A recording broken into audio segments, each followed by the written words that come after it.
It's history is being made. The mayor, named Black Lives Matter Plaza. It's named. So it's a beautiful thing. It really is. For everyone to come together, like, our voices need to be heard.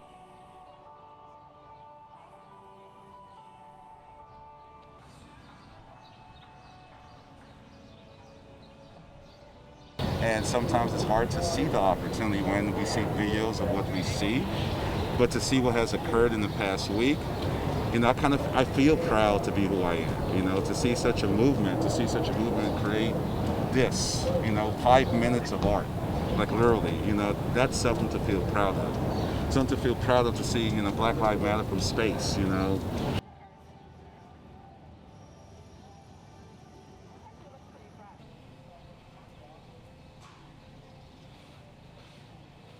If he had known that these sirens were going to be out on this fence, he never would have erected this fence. He'd have had a line of the police out here, all right, surrounding the park to keep us away. But everything he does is turning into good. It's turning into good. Look at this. This is beautiful.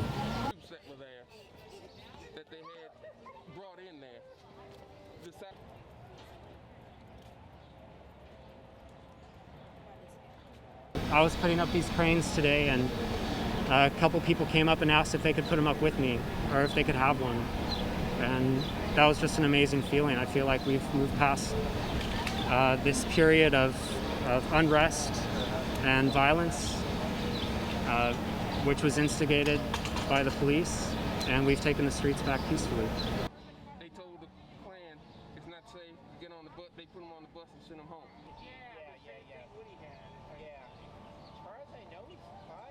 Actions speak louder than words, and it does go beyond. And hopefully, just like any other protest that we've ever done over the years, and it stops, I hope and pray that this one will continue to go further for months and years to come, until we do finally, I may not be here, but until we finally see a change.